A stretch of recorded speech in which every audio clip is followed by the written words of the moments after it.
You are listening to the Mark Lesko Podcast, a podcast by diehard fans for fans. Mark covers all things Penn State football and the Pittsburgh Steelers, as well as anything related to the sports and fitness world. Tune in weekly to listen to a couple of dedicated fans talk about these topics without filters. Thank you for listening to the Mark Lesko Podcast.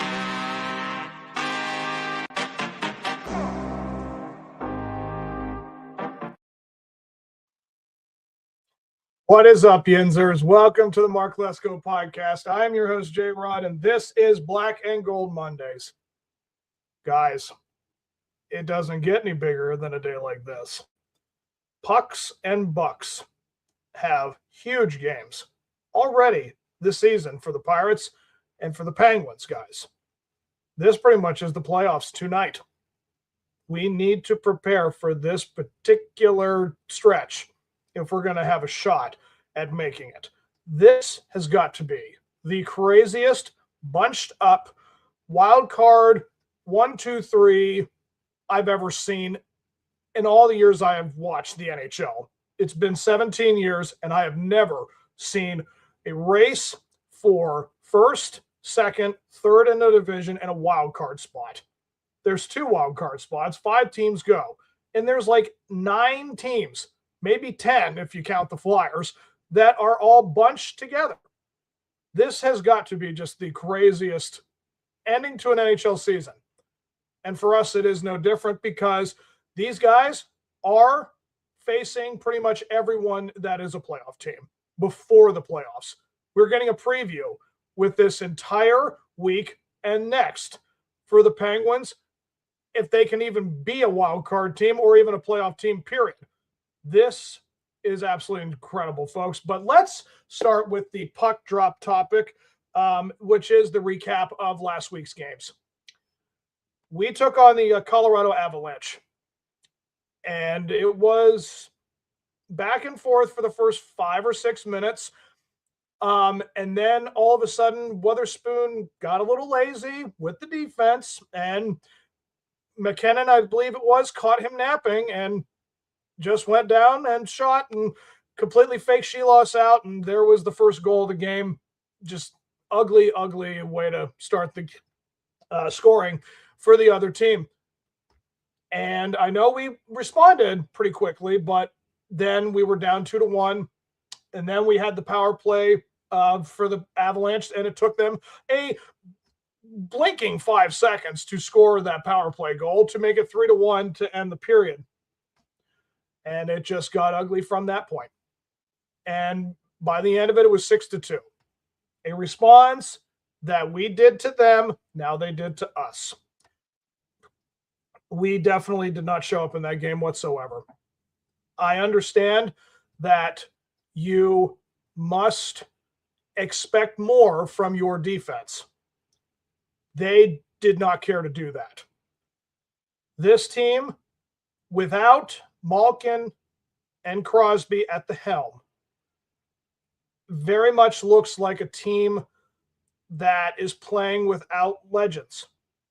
And it's very much going to be a tough stretch if they are to miss any significant time or even not play for the rest of the season. Because if they're not playing, but guys, it's basically a low doubles, high single % chance that they're even going to make the playoffs.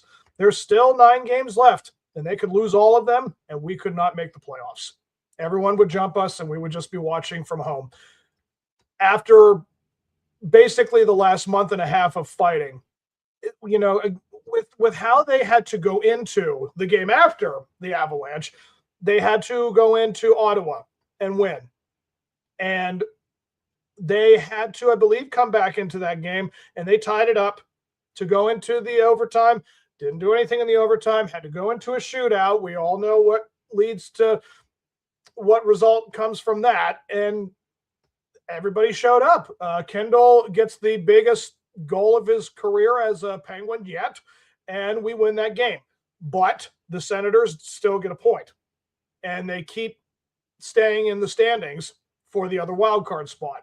So it doesn't mean that we really gain ground if we only got a point off them as opposed to 2. in Saturday's game.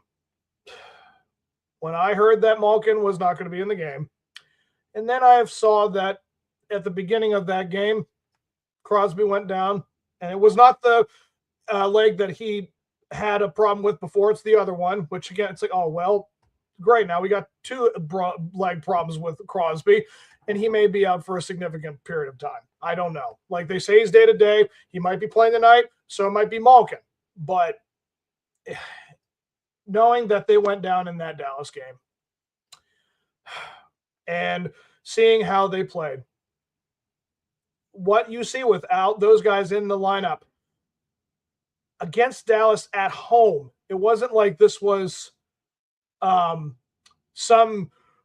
like it was against you completely. Like you still had guys like Karlsson and Mantha, and they very much looked like a team that did not have any push. I think they just realized that this was a game they could throw away because it wasn't their division. It wasn't in the East. It was a Western team, and I guess they thought they could afford that loss because Blue Jackets did lose to their team, so they didn't lose any ground on them. But I think they still had a shootout, which put them a point ahead of us, so they still gained a point. They're in second now, and we're tied with the Islanders. Here we are. So this week has definitely been a very concerning scene as a Penguins fan, knowing that, again, players like Kindle and Duar and Achari, they have to step up. This and defensively, I don't know what to make of that Sam Girard. I mean, in his one game with the Avalanche, yeah, he had a couple shots on goal. He had assist in that game, but again, still down 6-2. And when we played the Senators, he had maybe a shot or two, didn't get any points, didn't get any assists or nothing, no goals. And with that Dallas game, I think he had one shot, if that. I think he didn't have a single shot on goal or assist, nothing. He contributed absolutely nothing. So this is really a problem for their third and fourth defensive guys. Between I know Letang is paired with him sometimes. I know that Shea is kind of disappeared. This right here is what makes this a liability for this team. And I know that with guys like Karlsson and Mantha trying to steer the ship, it can't just be two guys out there in the rink the entire game. I mean, it has to have at least 6 to 7 other guys contributing, at least 2 or other defenders. Yeah, so and then you have guys like Shelos and Skinner then resorting back to the kind of inconsistent play that plagued them like in December and January. And now we're talking about a team that, again, is on the brink of either being eliminated or trying to just stay the course. This is a very tricky situation with no answers. I'm not saying Dan Muse and coaching cannot save this season, but there's going to be a lot of luck involved with their playing, and it didn't happen this week. So we're going to have to just hope that this is kind of it for the injuries, not have any more. Hopefully Crosby and Malkin can play at some point before the playoffs to get them a little bit, back in the groove of things. But if they're not 100%, I mean, do you want to risk them getting hurt even worse and potentially end it all? It's unfortunate when you know that this team has talent and they have been doing great things. And now here we are having to deal with the most worst timing injury bug that you can have. So you try your darndest to keep on rooting and hopefully they figure things out, but it's going to be a tough stretch down the rink either way. All right, let's move on to the next subject, which is going to be, again, more injury news with them talking about guys like Crosby and Malkin. I know that this is going to be the biggest challenge, trying to get into the playoffs with a team that does not have its team 100%. Now, I don't know the story of everybody else. I don't know if they're not dealing with the same issues. I don't know what the Islanders are going through. I think I heard someone say like they've got like 3 or 4 capable players or reliable players, and everyone else is just kind of, it's not consistent with them. So right now they're dealing with their own problems. Columbus, I feel like they're kind of losing it in the goalie battle as well. Like there's a lot of shots on goal in their games, and their goaltenders are struggling to keep face. And yeah, there's also, if we're looking at the whole scope, when you look at the Bruins, who have the other wild card, because Montreal is just going berserk. I think they're on a 5-game winning streak, and they hold that third place spot in the other division in the East. So the Bruins and the Senators, I believe, are the ones that have the other wild card. Their teams, they have their flaws too. Like they have a lot of great defense in Boston, but they don't shoot a whole lot. Senators, they have, consistent defense, offense. Like they have a lot of shots on goal, but maybe their defense and their goaltending is not. It might be an Islanders problem as well. It's not like everyone else is running away with it themselves. They're all just bunched together. And when you look at like what we have as a team, all the rest of the healthy guys, I mean, Reichel is a huge name I rely on. Again, Kindle, being the age he is, asking so much from this young stud. It's a challenge in itself, but I know that guys like Hayes have been called up to help with the injury issues. With, again, players like Letang, who have been here for so long, I feel like he needs to be a guy who steps up and tries to use whatever gas he has left in his tank to push them through. But there's a lot of questions that plague this team when it comes to figuring out how to line them all up right. Our forwards have, again, all the holes they have, with the first line being, I think it's Carlson, Rust, and I'm trying to think of the other name. Like, again, you think about how it's going to affect them trying to maintain all of these issues, especially with the inconsistencies of Šilos and Skinner. I think Skinner's going to be in the goal tonight. There's just going to have to be much more defense. And I don't know how you address these problems in the coaching staff. I can only imagine, being the first time coach that Dan Muse is, with all of the when you challenge the goal, if it is a goal or not. I know he is like one of the worst coaches. Just being a new guy, he's trying to figure it all out. And I've never seen this kind of situation with the Penguins before. I mean, we've had a big name go down, maybe 2, maybe. But the fact that those 2 big names are the two-headed monster that have been steering the ship for the past 20 years for the Penguins, it's definitely uncharted territory. I mean, the waters are very murky on this side of the rink. We have never experienced this as a fan base, where both Malkin and Crosby are now slowly becoming that era where it's going to be gone soon, and we're trying to establish ourselves as a team without these legends. And I know that you're asking a lot from these players, that coach.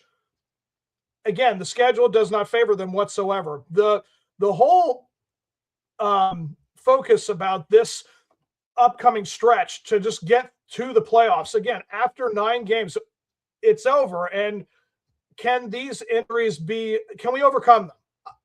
It's definitely one of the more trickier situations to ever try to figure out. I know that it's not easy to answer these questions, especially in hockey, because, again, you can only rely on so many players from your bench to step up. The guys that are there have to basically do the work of 2 men, and it's virtually impossible. And it's just, I don't want to say fair, not fair, because I don't want to hear the whole, well, life's not fair. I don't want to hear that. I just the main objective is to just rely on the ones that you have and know that, again, each line has to do its part. So I'm just saying, defense, step it up. Forwards, again, use the guys that are doing things right.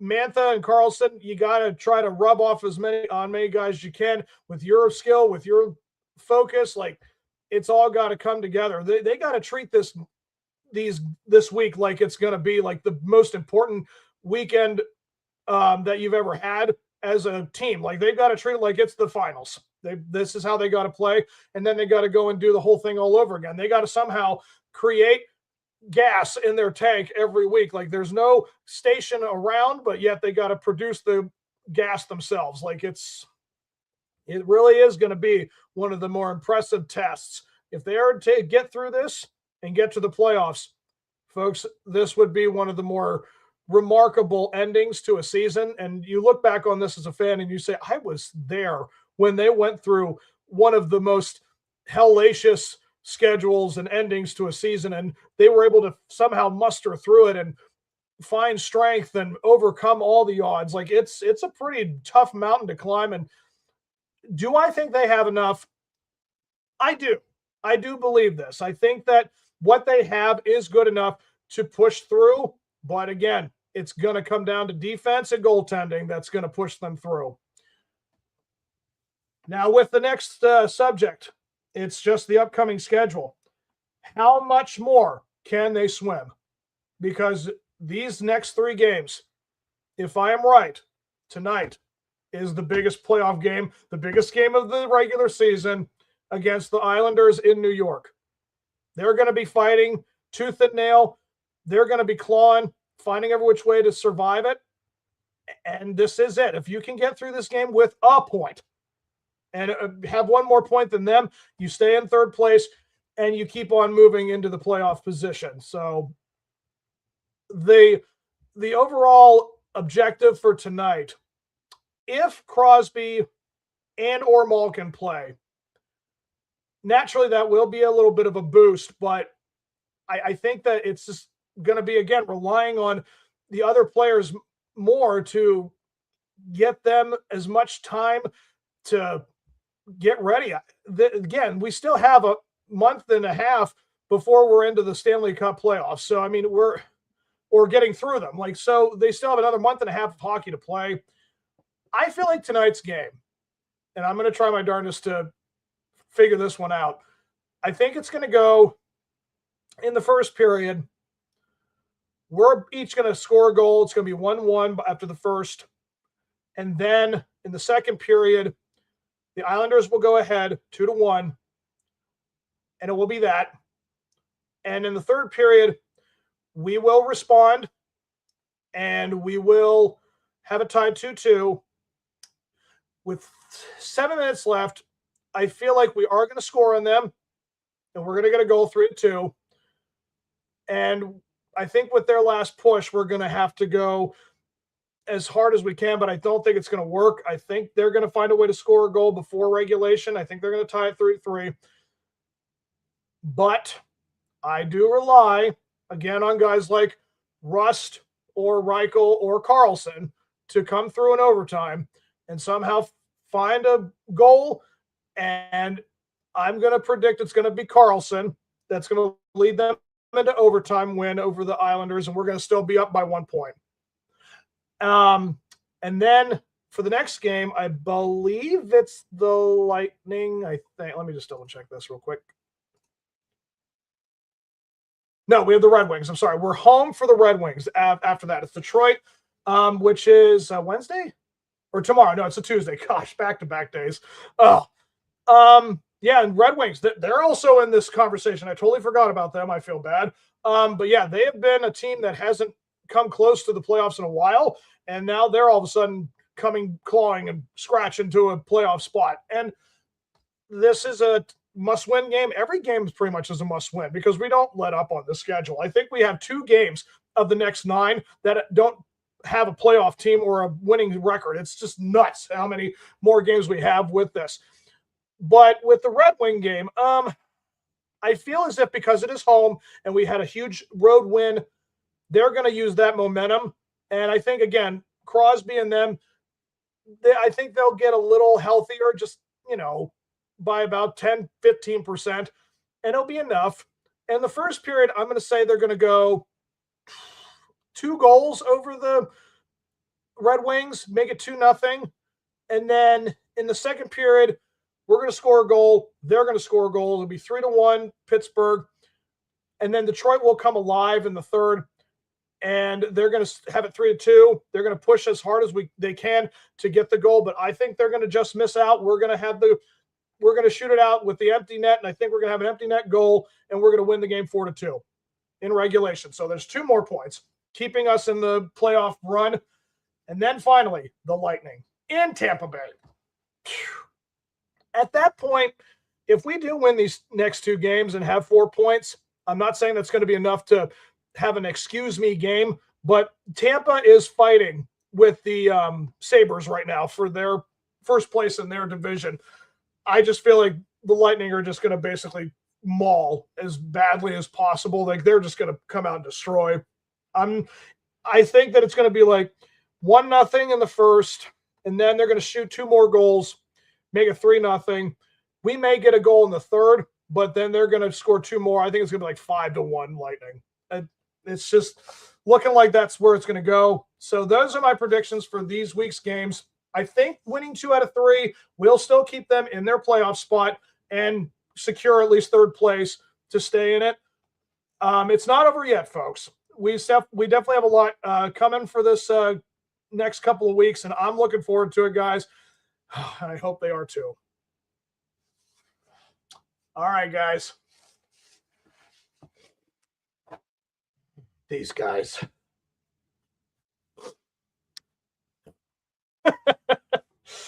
Why? Why do you do this to me? Why do you do this to us? The Pittsburgh Pirate fan base is just witnessing the same team again. New guys, same team, same plays. That first game, when Brandon Lau hit that 2-run home run, which looked like it was up in the air for a minute and a half. I mean, he just kind of did an excuse me swing, and the outfielder is just going and going and going and go. I'm like, where? Like, how did the cameraman lose the ball this bad and just goes over the fence? I'm just like, how did that ball carry for that long? That dude is everything we were hoping for as a Pirate fan. Guys, it's just nice to see a guy with pop. And him, I'm nicknaming him Mighty Mouse. That dude is just so cool. But he is like 5'9" at the tallest. So that's it. It doesn't matter. The fact that he just did what he did for them to start the game 2-0, phenomenal. And then Paul Skeens went out with run support for the first time in his professional career, I think. And he just does one thing wrong. Paul Skeens does one thing wrong, and it is a glaringly bad one thing. I cannot stand watching him when he throws to batters. He, I think, puts up at least 7 to 10 pitches for every batter he faces, and that's not good. That is something that needs to be addressed. And that is why I think the dude only has 5 or 6 innings at the farthest he goes in a game. He may always have just 1 or 2 runs at the most every outing, but when you're putting up that many pitches for every batter, that's not going to get you far in games, and that's not going to secure a win. And certainly enough, Paul had a really rough start with that walk and then the single, and I believe it was a sack. And then there was 1 out with a guy on. And then it started the whole bases loaded. And I know the whole reason why Paul struggled more was because of those bad defensive plays by O'Neal Cruz. We all know why they were struggling with Paul, because if he makes those really easy catches, I mean, the first one was suspect. It was tough-ish. But the second one, all you need is sunglasses and you would catch that dang ball. And next thing you know, there's 5 runs scored in the first inning, and I'm just like, yep, this is over. I don't care if they make a comeback and do something great against Freddie Peralta, which is exactly what they did. The offense did come alive in the first game of the season, but the bullpen takes over for Paul Skeens. Yohan Ramirez did great. And then I believe it was Justin Lawrence after, who was the next pitcher?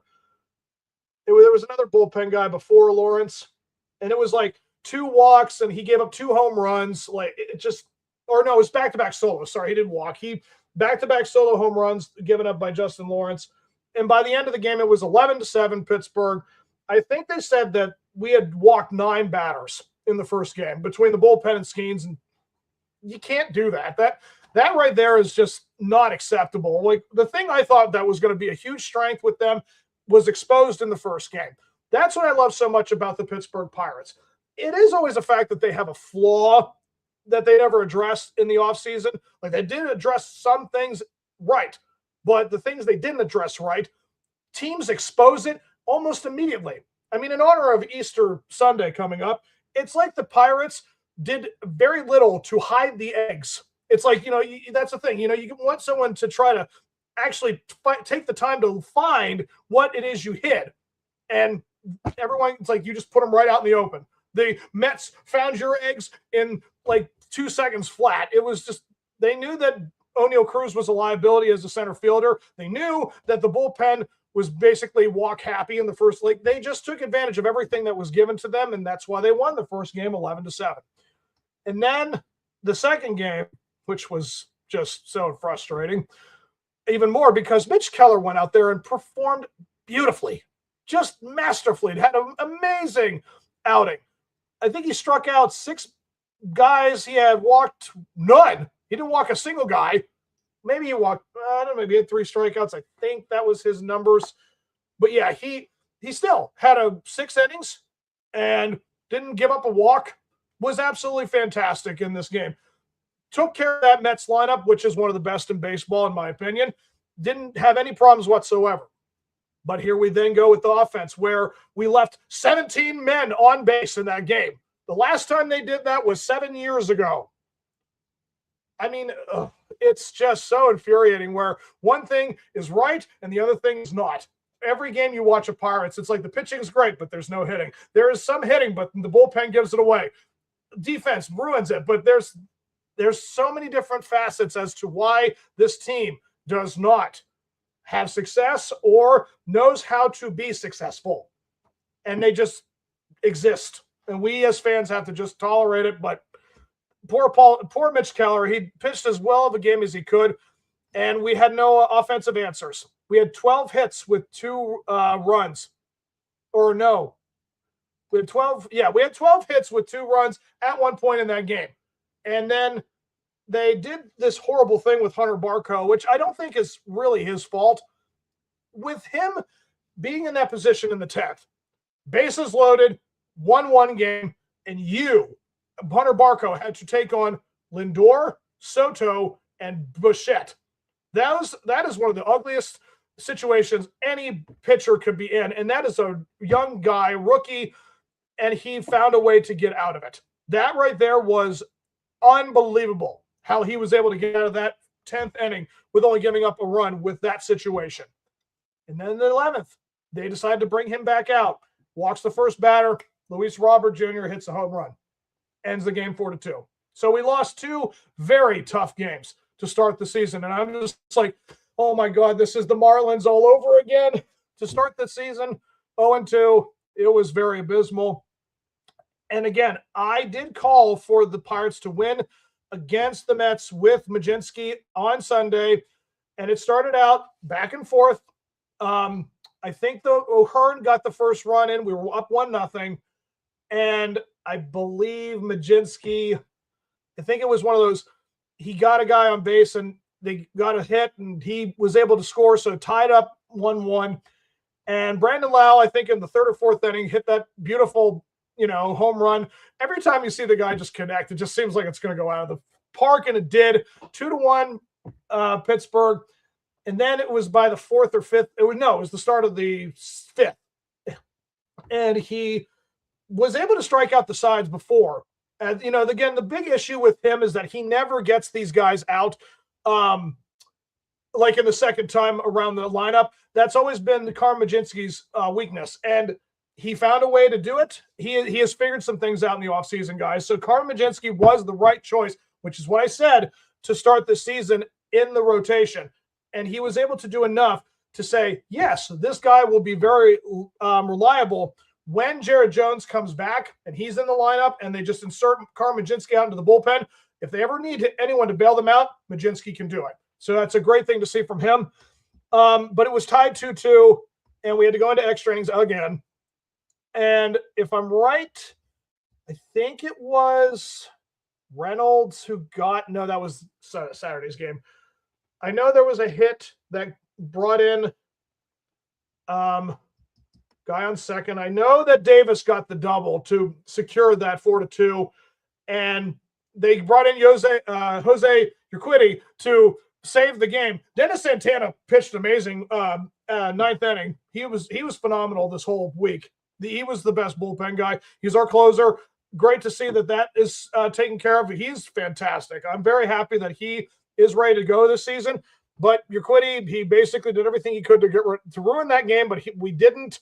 And we finally have one raise the Jolly Roger for the season so far. So keeping count, it's just one so far, but it's a good team, very amazing lineup. And I think we had an amazing showing from the offense and the starting pitching. The defense behind the plate between Davis and Bart, it's wonderful to see that as a Pirate fan. We need to make sure that these guys are ready to take on lineups like this, and they are. So I'm not saying I'm saying doom yet, but it's very close to what are they trying to do for the rest of the season. I'm very impressed with what these guys have accomplished so far this season. Yeah, this is going to be a good one. We're going to be in for a very tough ride. All the opponents we play, I think we're going to be able to hang with them just enough to get some more wins. So we'll talk more about that for this week's matchups. But moving on to the next subject, which is what is our weaknesses? I mean, I think our weaknesses is defense. This is a glaring obvious issue.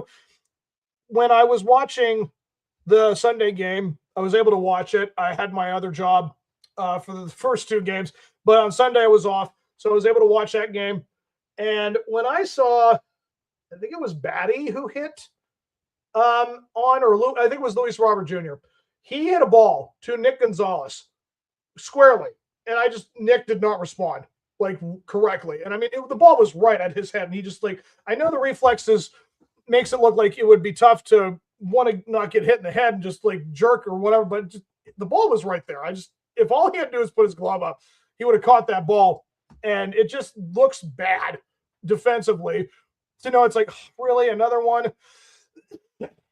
And then with there was the bottom of the lineup, I can't remember. I think it was the 8th batter or the 9th for the Mets. Triolo gets this routine ball right at him, but when he brought his glove up, he did not bring the ball with him. So he had to scramble around, throw over, and he was safe because he just pulled O'Hearn off the bat or bag. Again, little things that just infuriate you as a fan where these types of things can't happen. You can't allow these type of defensive blunders to define your losses. And truly, this is all we're going to have from a lot of this situation. Until Connor Griffin comes up, this is what we're going to have to deal with, guys.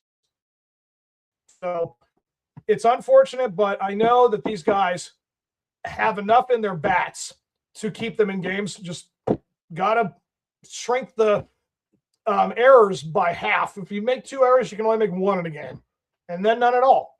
But on Sunday, there was something that I did very much appreciate with Cruz saving the 1 run in extra. With it was going to Mangum, but Cruz pounced on that ball, heaved it down to Triolo, and they make the relay and to home to get I think it was Lindor out.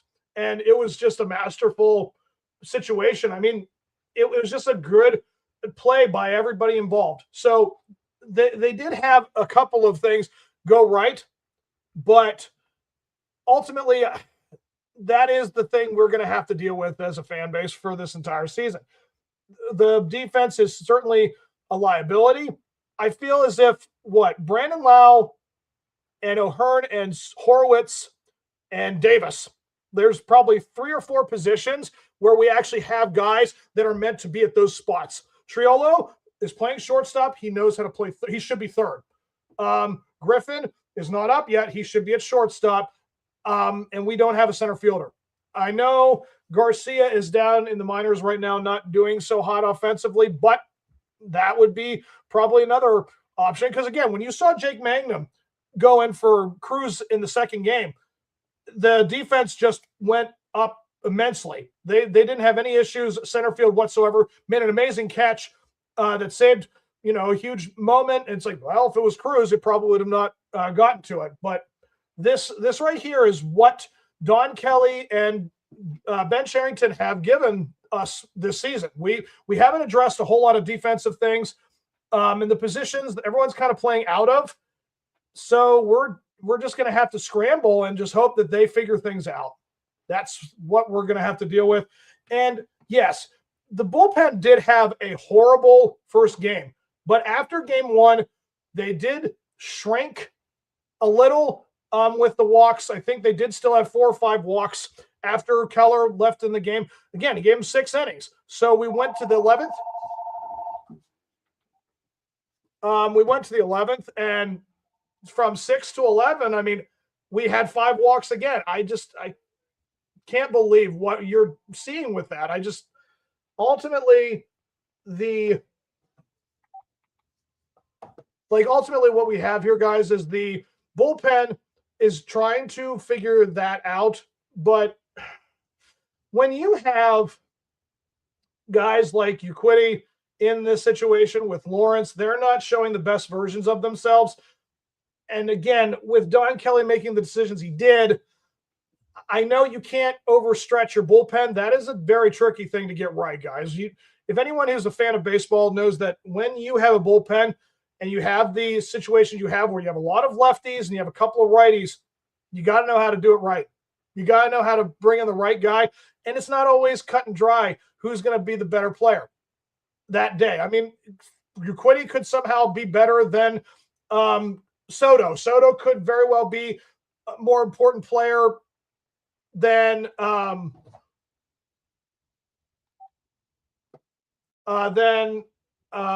was another guy like Barco. Barco, I know, again, there's so many inconsistencies with the bullpen right now. And until, again, Jared Jones comes back and Carl Mlodzinski is inserted into the bullpen, I think that will start to really shape things with who's going to do what and what responsibilities they have. But offensively, I am not upset with this team at all so far this year. They have gotten a lot of hits. They've got a lot of good guys. But again, the left on base thing, that's a Pirate curse. Anyone who is a Pirate fan, guys, Bucko guys, this is just what their MO is. I don't care if we have, what is it? Tommy Lasorda, as our manager. We're still not going to figure out ways to get guys in scoring position and score them. That's just really what we've always had a problem with. It's been our curse forever, and it's never going to change. But these are right now the biggest weaknesses that I see from this team. All right, folks, end of this discussion. We're going to be talking about Reds and Orioles. So we're at the Reds. And if I bring it up here, let's see here.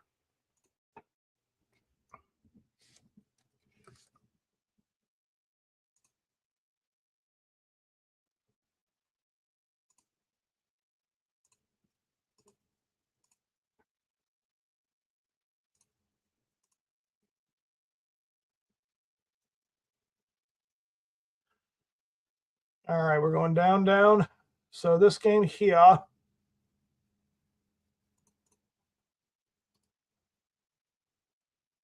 So yeah, tonight we have the Cincinnati Reds. I want to bring up the actual rosters.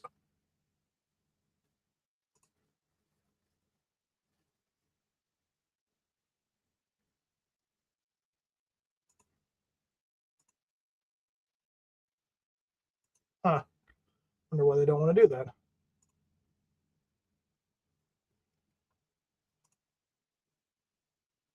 Nope. Well, again, I know that we take on Cincinnati, but I do not know who the pitching staffs are. Sorry, guys.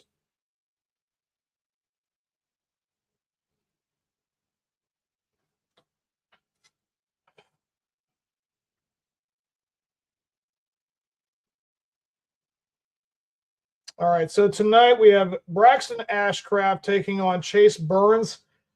Now, if I'm right about this, last year Chase Burns had a record of 0-3, but his ERA was 4.5, and he had 67 strikeouts with a WHIP of 1.3. That's, again, 0-3 record is the only thing that's bad about that. Ultimately, that's going to take care of business. He's only 23 years old. He's a young guy. And with what the Reds have offensively, they did beat the Red Sox in their series 2-1. So this is not like the Reds are going to be going away anytime soon. But again, knowing that we have Burns and their next pitcher, if I'm right, it's a guy named Williamson. Brandon Williamson. He's younger, but his career, he was 5-5 last year, 4.3 ERA, had 110 strikeouts, and had a WHIP of 1.2. That's still pretty good. I mean, that's pretty solid in your lineup, and that's going to be when he takes on Bubba Chandler. And finally, with the Wednesday matinee, we are going to see on April Fool's Paul Skeens for sure taking on Drew Abbott. Of course, Abbott is one of the more impressive Reds pitcher. Last year, he has a career of 28-23 with a 3.37 ERA. He has struck out 387 batters in 76 games, a career WHIP of 1.2. I mean, looking at Paul Skeens' career WHIP, he is 0.9. I'm not saying the guy doesn't have anything, close to Skeens, but that is one of their more impressive pitchers. So this is going to be a matchup that should not favor the Pirates, but we have an opportunity because the Reds have what is nicknamed a Great American Small Park. I think that this is the perfect opportunity for guys like Cruz and Osuna, the guy that we went and got because Andrew McCutchen apparently can't hit home runs, and there he is over in Texas doing spectacular things. Of course, typical Pirates crap. Everyone who leaves does something great. But this is an opportunity for those guys to get big hits, and Brandon Lowe could go off on a tear too. There's so many guys in this lineup that have the potential to get big hits, and I think this is the series to do it because, again, you're facing the bottom of the rotation for the Reds.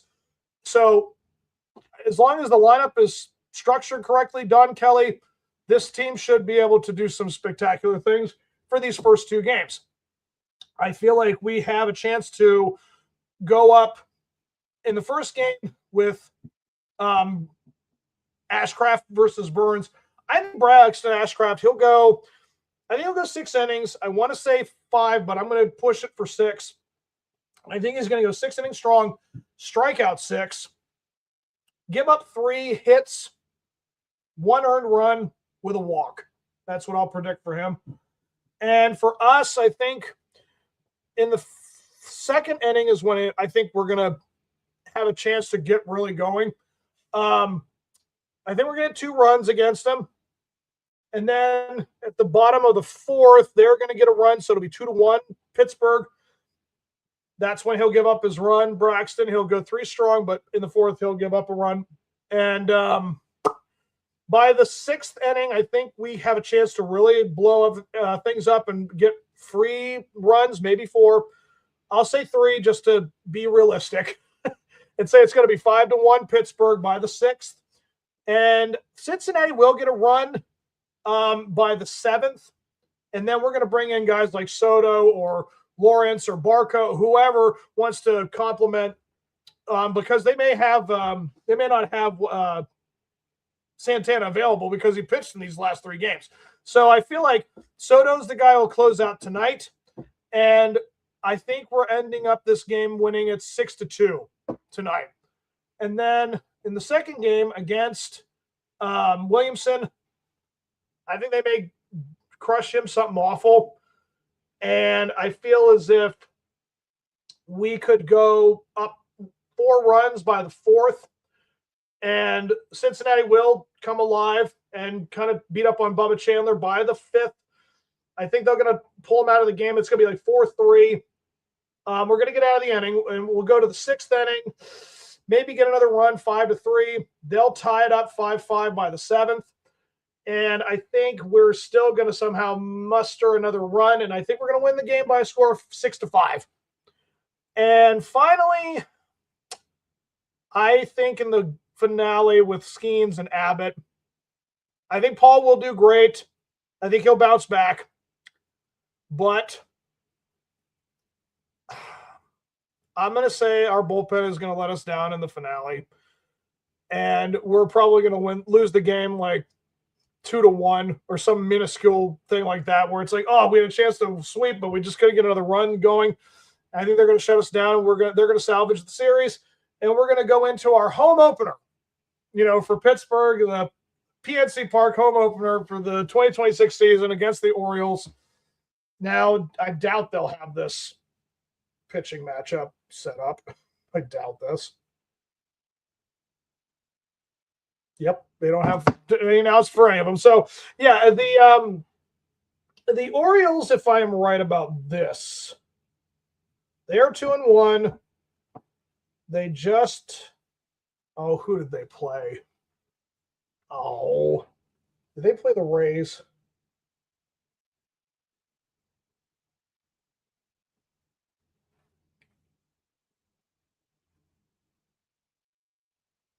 No, they played the Twins. They took 2 out of 3 from the Twins. So yeah, that's not something you really can test off of with the Orioles. But seeing how they have their lineup set up, and the fact that it's going to again be Keller and Ashcraft, or Mlodzinski and Ashcraft, I feel as if that is a series we can still win too. I think in the first game it's going to be something like. Mitch Keller will go out and dazzle again. I think he'll definitely put on the same kind of display he did with the Mets. And I think he's going to have like 7 strong. He's one of the only guys who can go beyond the 6th inning. And I think he's going to go 7 innings strong.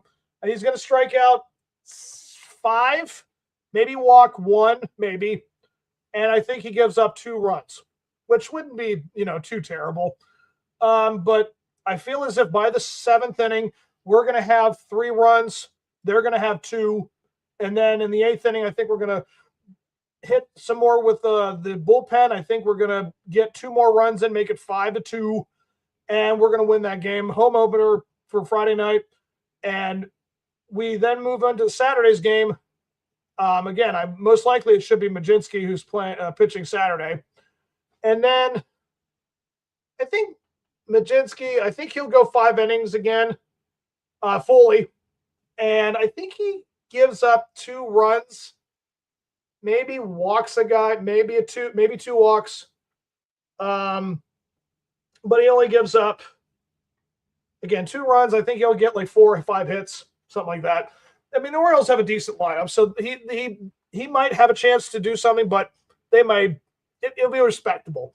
And so by the 5th inning, we'll be tied 2-2 with the Orioles, and we'll go back and forth. We'll score 1, they'll score 1. And by the 7th inning, they'll go up a couple of runs, and we won't have enough to beat them up. But again, it won't be Keller's loss. It'll be a bullpen arm. So we'll lose this game. And then on Sunday's matinee game, again, it should be Ashcraft who pitches on Sunday. And I have a feeling that Ashcraft is going to put on a display. I think he's going to go 6 strong. I think he's going to strike out 7. I don't think he's going to walk a single guy. And he'll give up a run. Yeah, like he'll just have a really, really great performance. And going 5, I think we're going to be up 3-0 by the 5th. And I think we'll add a couple more on, make it 5-0.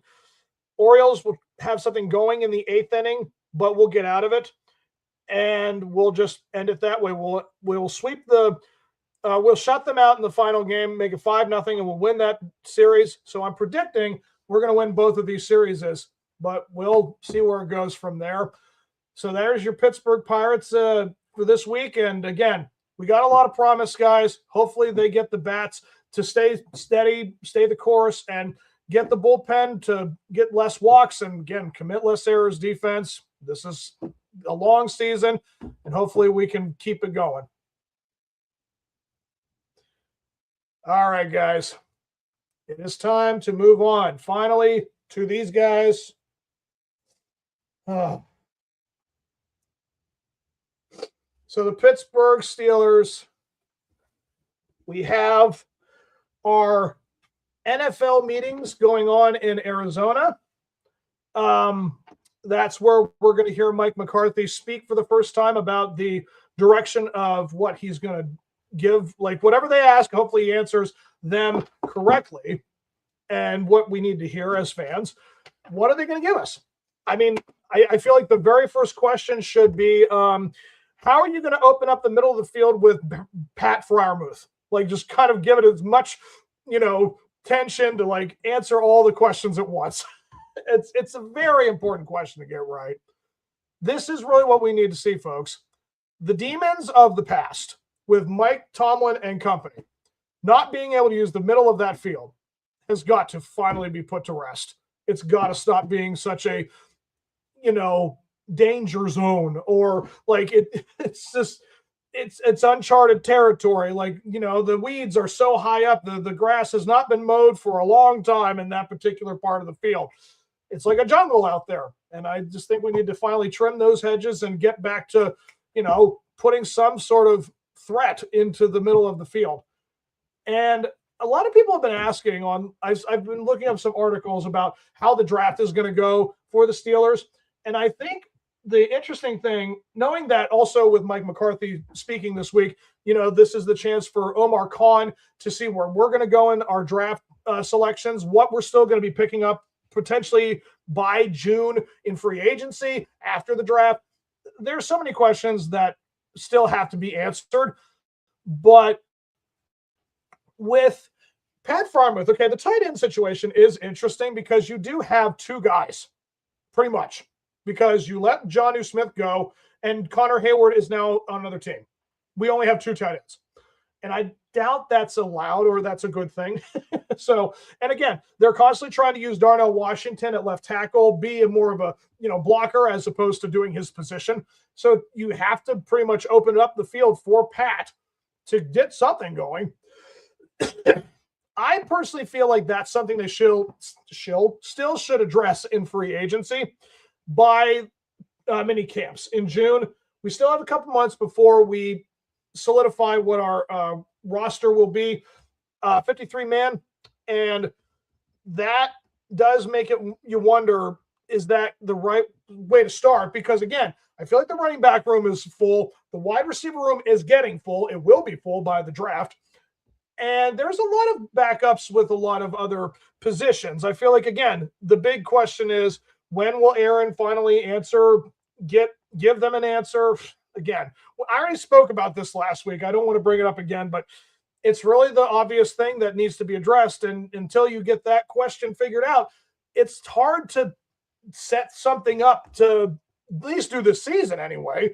I mean, maybe you're talking about the future 2-3 years down the road, but for goodness sake, I mean, it's been 5 years since Big Ben retired. Are they ever going to try to build another franchise stretch? Like, are they ever going to try to make a team where we watch them for 3 to 5 plus years and it's actually fun to watch? Like, it's so nerve-wracking as a fan to know that they just do not put any emphasis on, this is how we're going to handle this and we're going to make sure this is all set up correctly. And here we are as fans just putting our hands up in the air. Is it going to happen? I hope so. But ultimately, I know that also Art Rooney is going to speak at this meeting as well. So you got the coach, you got the GM, and you got the owner. Again, we are trying to establish some sort of identity for this season. And we really should be trying to again, set up an identity for the next 3 to 5 plus years, like I said. And that's not how they operate. This is kind of the here and now. Like we're in the moment, we're in the present, and the future is not here yet. So this is kind of how they're handling it. And I don't know. I know that the other big thing they need to figure out, of course, is the offensive line, maybe defensive line. I feel as if they've got so many safety, cornerback, tackle, outside. It just seems like they've got a lot of things figured out with those guys, with players. Again, I know they did just pick up a kickoff return guy. That's going to be helpful too. Special teams, that'll be big. But this really is about knowing what you want to do for this upcoming season. And I feel like the questions for McCarthy and Khan and them, it's about, is it going to be this push? Is it going to be the playoff push? Is it going to be a winning season push? Is it just going to be finding that identity push? Because if Aaron Rodgers isn't coming back and you have to rely on Will Howard, who they have basically buried since they got him last year, again, we're just going to have to suffer with or settle for what they've currently got. But again, we still have several months before the season starts, guys. So much more could happen. We could be picking up some, guy in a trade. For all we know, we could be making some push to bring somebody from another team over. I don't know. Like this, there's so many different variables to go with. And I just hope that there's a little more clarity with tomorrow's stuff and so on and so forth for the rest of the week. So let's move on. Let's see here. So the positives and the negatives of the Steelers' current state. Again, the positives is that we do have a lot of talent on this team, and we have a lot of talent on the coaching staff now. It's in the sense like we have our defensive coordinator, we have our new guys, set up. It should be, I think it should be a pretty solid system. I think that when you look at how, Terrell Austin and them, like the Arthur Smith, it was so kind of just, I don't know what to say about what it was. It was just so like blasé, like they didn't care. Like let's go through the motions. It just felt like we were hoping something would happen, and if it didn't, oh well. Like there's just kind of a let's see what happened kind of attitude from these guys, and it never should have been the case. And now we've got guys in their jobs who are going to do their job, who are going to actually figure things out, and I feel that is the best thing you can ask for, is from what we've had to deal with these last several years. We've had so much just head scratching and confusion, and there just doesn't seem to be any more of that. I feel as if with these new acquisitions and again new coaches, there's a lot of things to get excited for, because again, defensively they have answered a lot of questions already between the linemen and getting the safeties, getting the cornerbacks that they're going to have set up for this season. I have no doubt that our new defensive coordinator is going to give everybody the best situations, and it's just going to look so much better on defense. No more of this. We're going to bury TJ. We're going to, put this guy out there, and it's going to wonder why we're not using Nick Herbig more. I feel like a lot of these things are bringing up together. Again, the biggest question I think we have going into next season is a guy like Patrick Queen going to be replaced, or is Peyton Wilson finally going to emerge? As Cole Holcomb, again, they signed him to a deal, so obviously they want him to still be around. They need to have these questions answered. And again, how long does Cam Hayward have? There's so many things that we need to address with the defensive line. And again, with everything else, there's a lot of good players that are still attached to this team, and they still have a chance to do something great. But 3 or 4 pieces need to be filled in if they're going to be a playoff team. They can fill those particular holes. Then we're obviously going to have a fantastic season. But that's really going to be up to what they want to do in the upcoming meetings. And then again, the draft. So the negatives is just their inability to kind of pull the trigger on this. Like they don't have any kind of urgency. The organization has really kind of, pussyfooted and kicking the can down the street the whole time. That's really the only negative. They just do not try to put any urgency towards these problems. And we as fans know that these are problems and we know they can address them, but they don't put any kind of emphasis on addressing. So the only thing I can say that is a huge negative is we're just watching an organization go through the motions, and we're not really putting a whole lot of emphasis on solidifying a future, solidifying a season. And we're just bringing in players like we have been.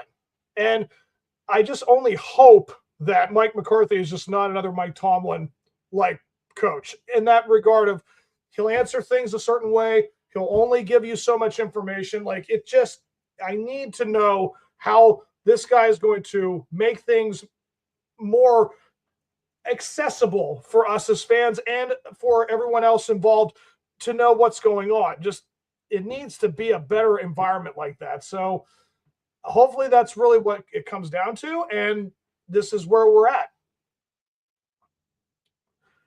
All right, guys, one more topic. I want to bring this up here.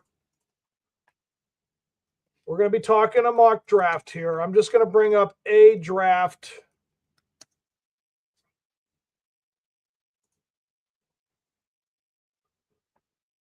Let's see here. So I'm going to bring up one of these mock drafts and see what they have for the first round. So according to this website, obviously Las Vegas gets Mendoza in the first pick. The New York Jets will be getting Avril Reese, linebacker from Ohio State. And then the Arizona Cardinals, David Bailey, edge rusher, Texas Tech. Number 4, Tennessee Titans, Ruben Bain Jr., edge, Miami. Number 5, New York Giants, Jeremiah Love, running back, Notre Dame. And number 6, Cleveland Browns, Monroe Freeling, outside tackle, Georgia. Of course, they give the Browns a offensive lineman. Washington Commanders will be selecting 7th with Sonny Styles, linebacker, Ohio State. New Orleans Saints get Caleb Downs, safety from Ohio State. Now, a lot of people have been chirping that if there was a guy to try to jump to get some draft picks to trade in for a higher draft pick, this is the guy you go with. I'm hearing a lot of great things. He says this is the best available player selection. Safety is an immediate need. Yep. Would pair his, long. Yep. Again, there's always this noise about how Ohio State basically is giving everybody a pick in this draft this year. You just heard me name 4 guys who are not even out of the top 10. And Kansas City Chiefs, no different. Cardinal Tate, wide receiver from Ohio State. Good pair great with Patrick Mahomes. Number 10, Cincinnati Bengals, Mansour Delane. Sorry if I butchered that name. Cornerback, LSU. Miami Dolphins. They will be getting Francisco Mauigoa. Mauigoa? Mauigoa. Mauigoa. Okay. Outside line, Miami. The Dallas Cowboys. Evrian Terrell, cornerback, Clemson. And then Los Angeles Rams via Falcons will go and get Mekhi Lemon. That's not happening. I want Mekhi Lemon so darn bad. So if we have to push for the 13th pick overall, we're 21st. We're going to have to do a lot of moving to make that happen. But that's doable for us to jump up and get him. And Baltimore Ravens apparently get Jordan Tyson, wide receiver from Arizona State. And Tampa Bay Bucks get Keldrick Falk, edge, Auburn.